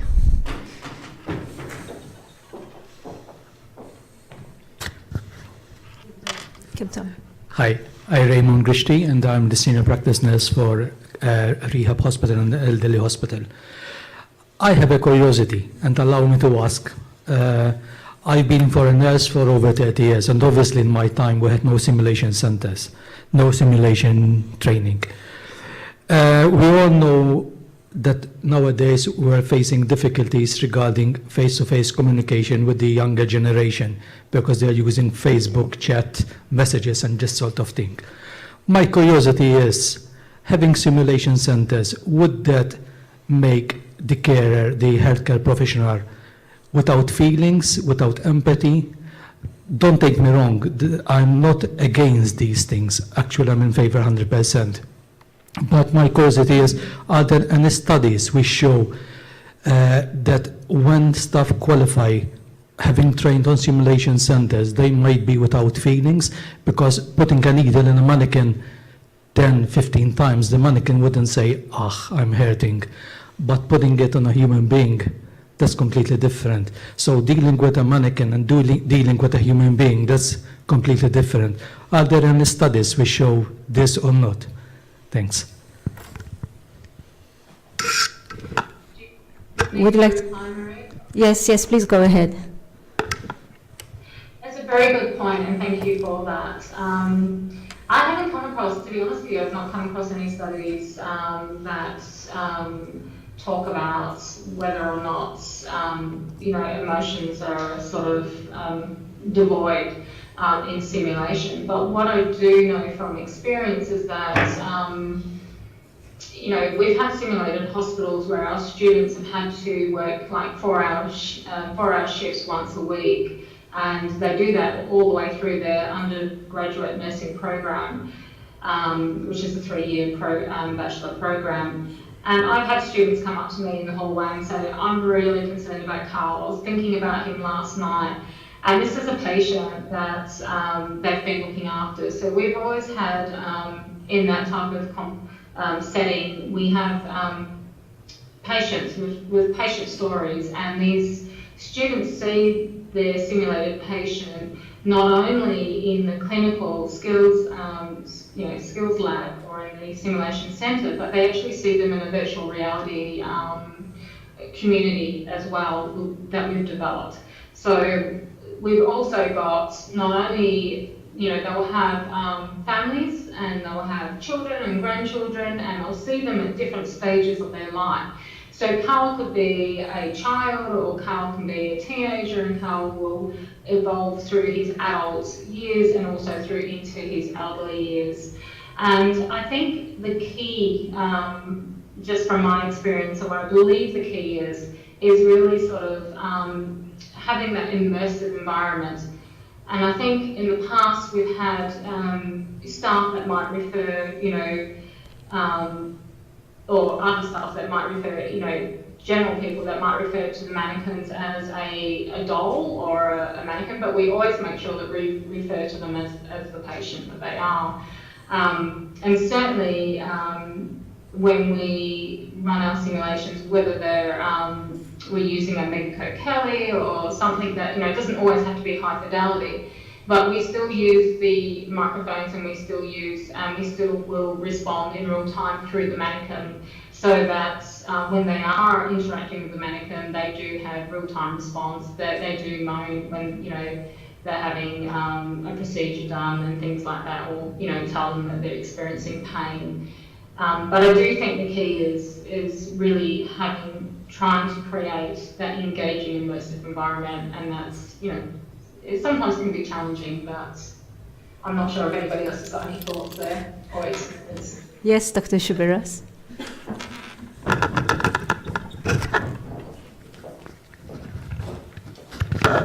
If I may add to the question, okay, I'll just talk about 2 quick points. First of all, the simulation is not just about the mannequin. Okay, it's not just about. First of all, there's a lot of moulage, a lot of environmental preparing. So all our mannequins are dressed up like patients. When we have a patient who is awake before a theater, we make sure that we in the control room are talking through the mannequin and interacting with the candidates, so that they feel that this is not just a pretend area. But it's also about the debriefing. So the simulation is part of it, but for me at least, the most important part of the whole simulation is the debriefing process, which is 1:1, 1:2 communication. So there's still a lot of human interaction. Okay? Your question brings to mind that simulation is not only about technical skills, putting in needles in simulators. It's also a lot about how to communicate with the patient, how to communicate with other people, including during the debriefing. Because it's very easy for me to tell you, you've done this wrong, you've done that bad. So even for me, it's a learning experience every time that I do a debriefing session on how best to approach a candidate who has done things not in a perfect manner. And one case comes up to my mind. It's not a simulation that we practice in our center, but it's a case that I found in a book years ago by a renowned simulation authority, where the candidates are putting a patient to sleep with regards to a heart transplant. Okay, so they have a very difficult case. A patient who is in heart failure needs a heart transplant, and they are discussing between themselves on how best to approach the scenario and playing around with drugs and everything. They put the patient to sleep.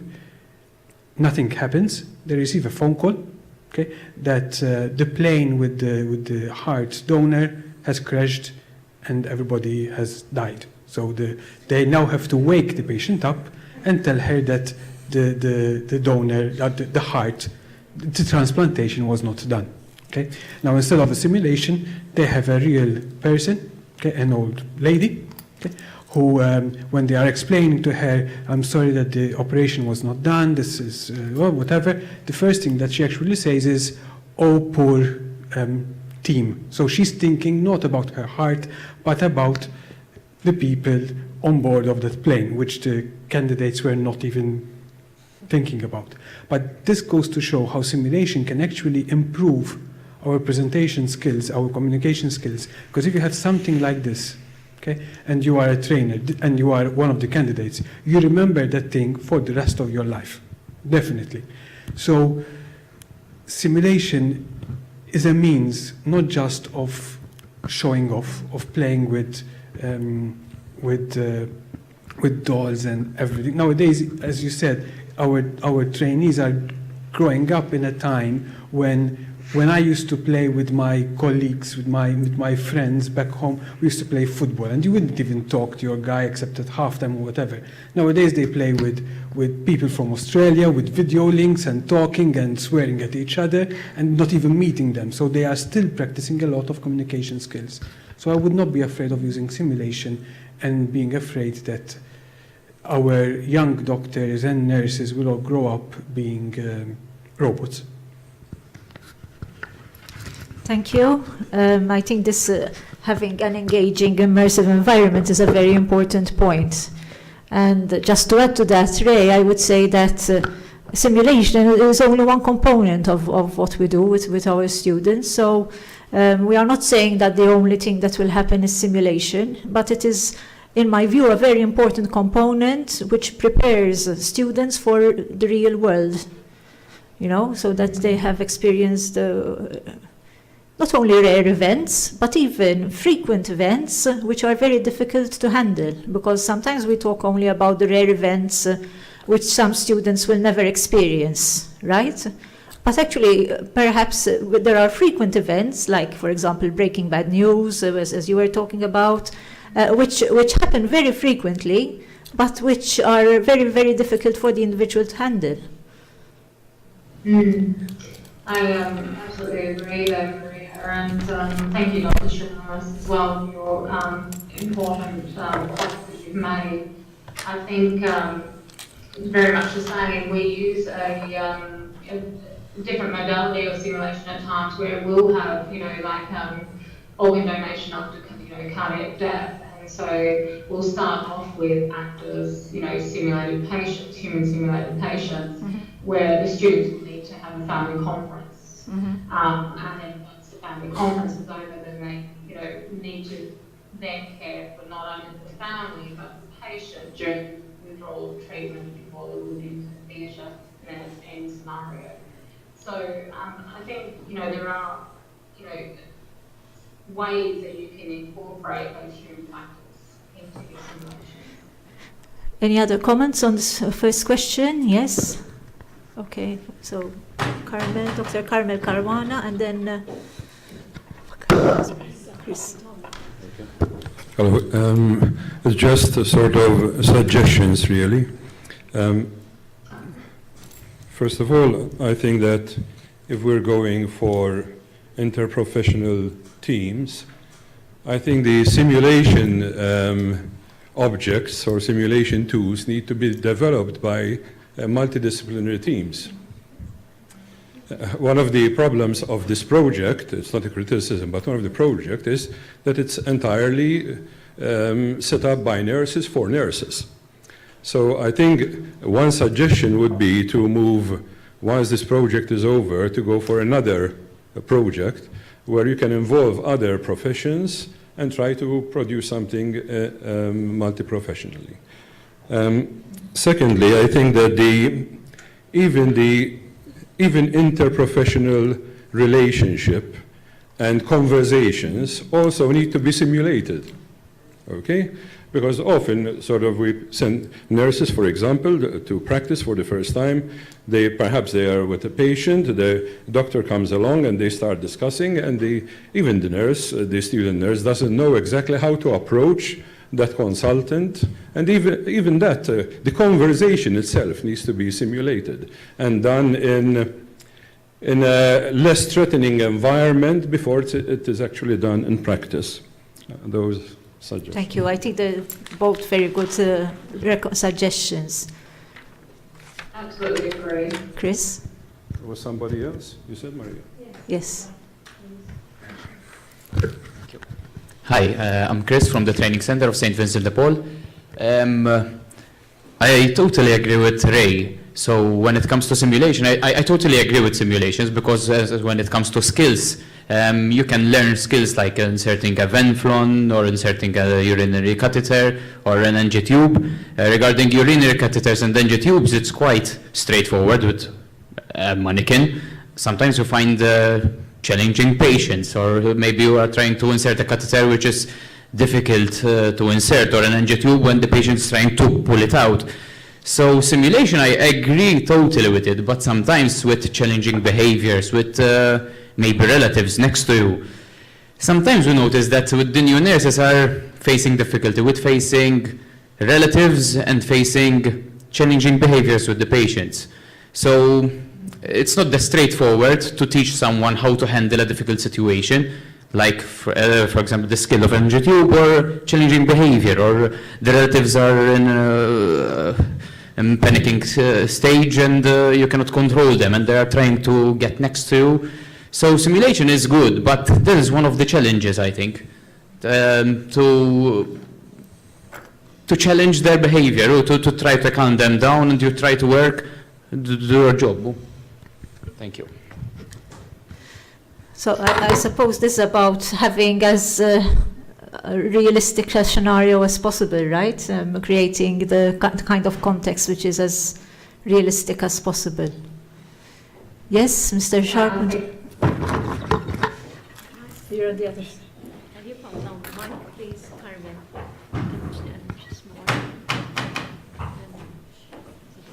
Mr. Sharp. Jasmine Sharpitz from the Ministry of Health. A little reflection about two things. One of them is, I think in addition to simulation, one can also talk about role play. I mean, we've been talking about dealing with aggressive patients, for example, or violent situations, or certain out of the ordinary issues, dealing with demanding nursing officers or consultants, or arrogant consultants, for example. And this type of thing, I mean, you can't get it out of a mannequin. So I think the importance of role playing as part of education. When we were undergraduates around 30 years ago, or a little bit less, I mean, we used to do it, and I mean, these are those situations that you carry with you throughout your life, because you keep remembering the time when you had to handle, between inverted commas, aggressive relatives, for example. I mean, that's one thing. Secondly, I think we cannot not emphasize enough, I mean, the importance of interdisciplinary education, even at undergraduate level. Because, I mean, when we as practicing health professionals work in the clinical area, we don't work in silos, we work with colleagues. So, although of the good talk that has been done over the years, we haven't seen enough commitment about interprofessional learning at undergraduate level. We still have faculties of medicine and health sciences which are separated. I know there are logistical reasons for this, but I mean, building bridges before we go and work in the clinical practices, I think is a very good idea. Last thing is the importance, it's been said, but I'm going to repeat it because I think the importance of the debriefing session. I mean, the briefing session is an opportunity for the people who are being supervised and sort of to be able to develop skills that go beyond the clinical. I mean, like, for example, being self-aware of your own limitations, being sort of careful, not overconfident, being ethical in your decision making, applying the principle of foreseeability in any clinical decision that you're going to take in this situation. Shall I do this or shall I do that, for example? So, I mean, the debriefing session is important to help our budding young professionals to think about their own actions. I mean, talking about the possibility of developing emotional intelligence rather than clinical intelligence. Thank you. Thank you. Yes, Christine?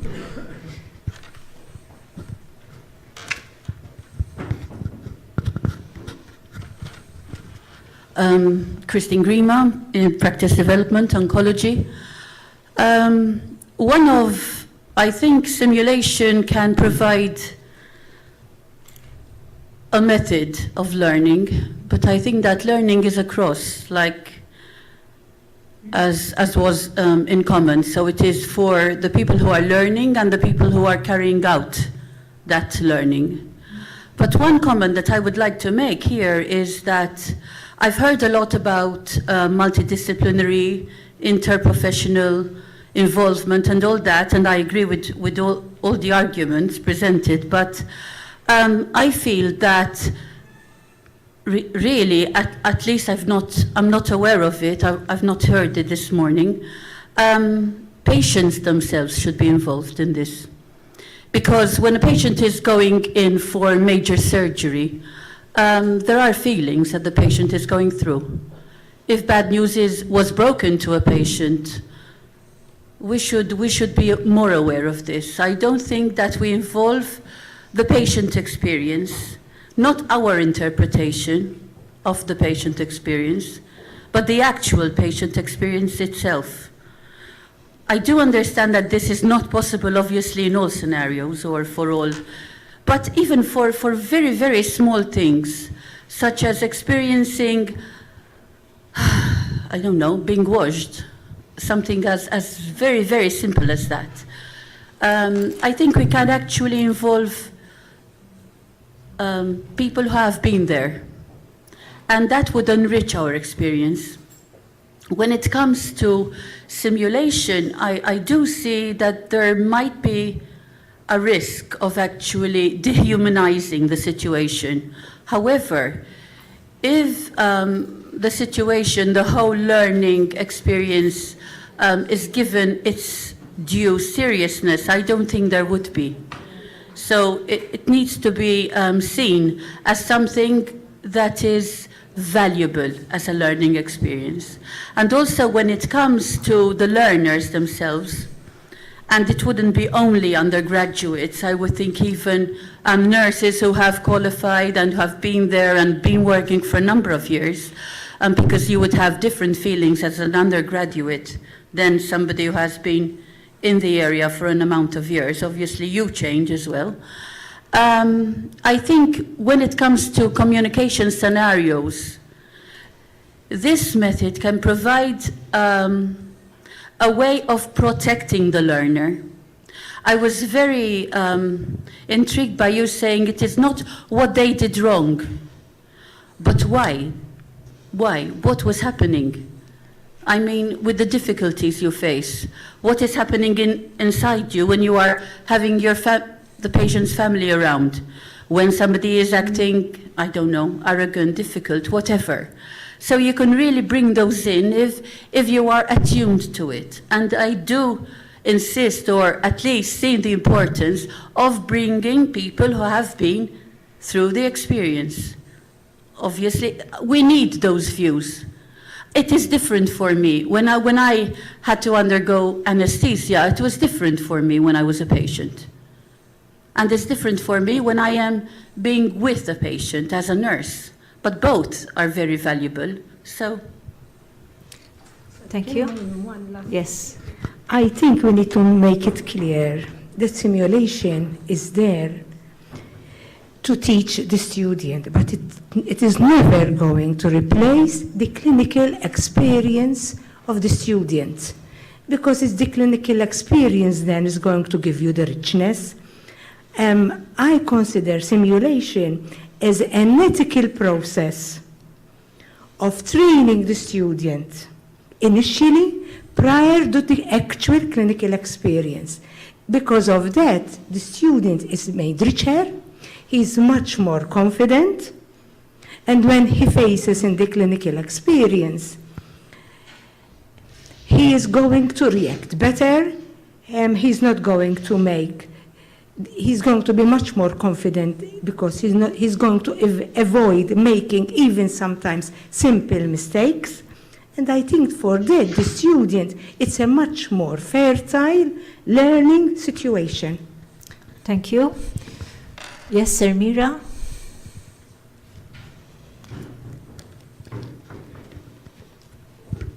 Just a quick question for Australia, for your center.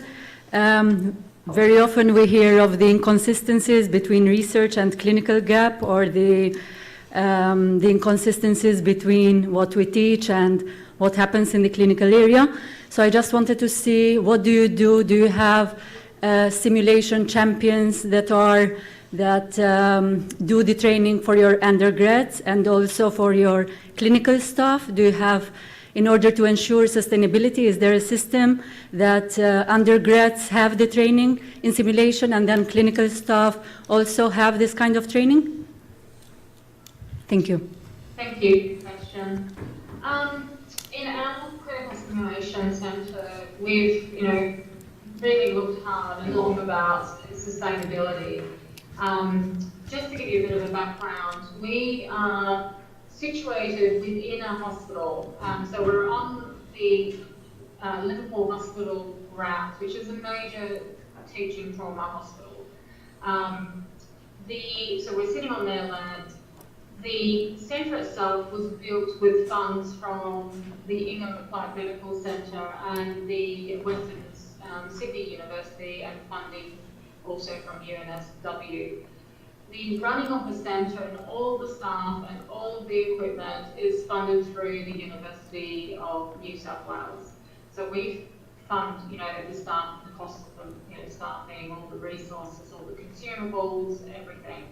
But we do have, in terms of teaching, we have a lot of adjuncts that will come in and teach from the hospital. So we have professors and consultants, and but we also train up our junior medical doctors as well in simulation to become simulation champions at the same time. And then we do a lot of peer teaching as well. So we train up our final year, like our year 6 medical undergraduate students who have an interest in simulation to become a simulation champion. Also do some peer teaching with our phase 1 medical students that are in their first and second years of their undergraduate medical program. On top of this, we have a simulation technician and a simulation educator who has had many, many years, about 20 years experience working with Liddell. You might have heard the company Liddell, who manufactures, like Simac 3D. And so she has worked across Asia and Pacific. And so we're very lucky to have been able to recruit her. And again, it's about very much about that recruitment can sometimes be easy, but it's about retaining them because, as you know, in the healthcare field, it's very fluid and people move from hospital to hospital. So we're continually, training is a big component, and training up simulation champions is a continuous process for us. I hope that's answered your question. Thank you. Mr. Vincent Gatt. Former development nurse. Thinking, sort of looking at this whole system outside of it, since I've been out of the system for 2 years now, I have seen that several areas can provide a limited number of tools, simulation tools and whatnot. So before I've tried to organize training. Sometimes I've managed, sometimes I found here it is. So I think the best thing would be that implementing a tangible system, local system, would be trying to organize a committee and pooling tools for use within the local system. That is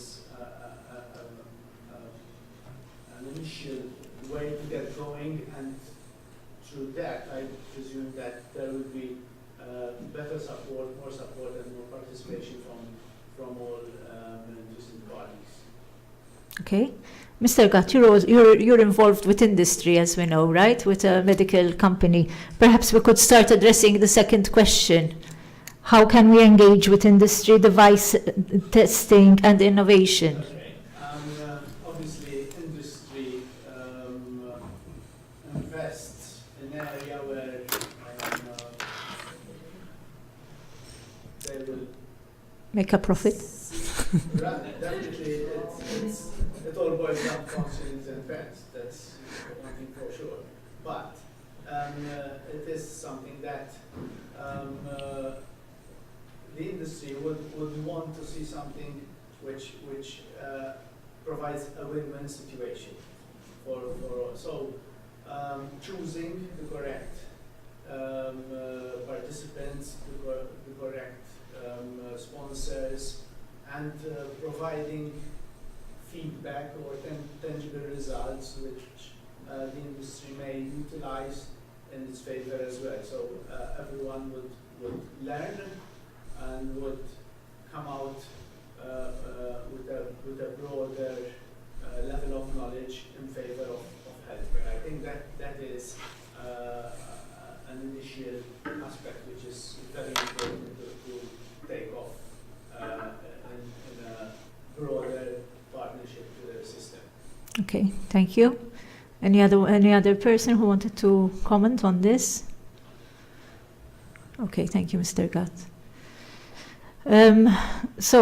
Are there any other points you'd like to make in relation to question 3? I'm very aware that time is up and people have started to leave. So the last question was, how should healthcare simulation and human factors interface? I believe we have already discussed this in some detail, right, Tina?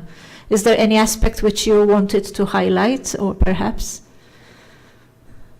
I think which we missed? the delegates have already addressed most of those, highlighted those points about how healthcare simulation and human factors should interface. And I've heard correctly, there is, also concern about, how do we come up with innovative ideas of how to, bring in, sort of the ethics and the communication, the team training, and how do we bring in the patient's experience as well.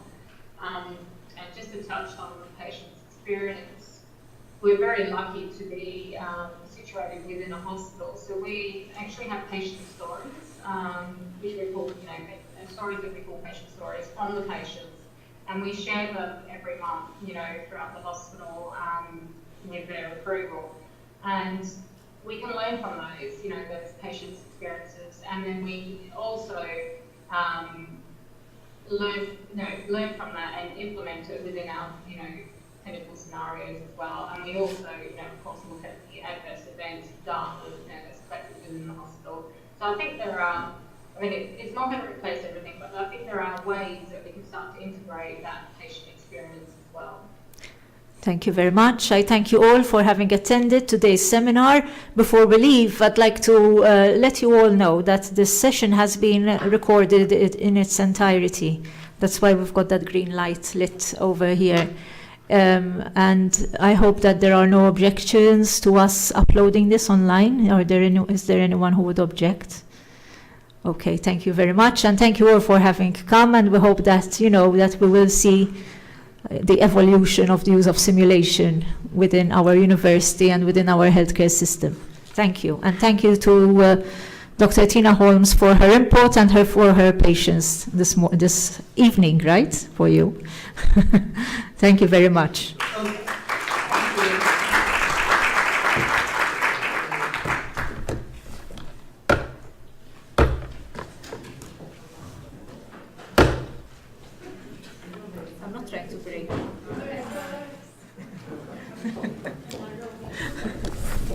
I wasn't trying to break.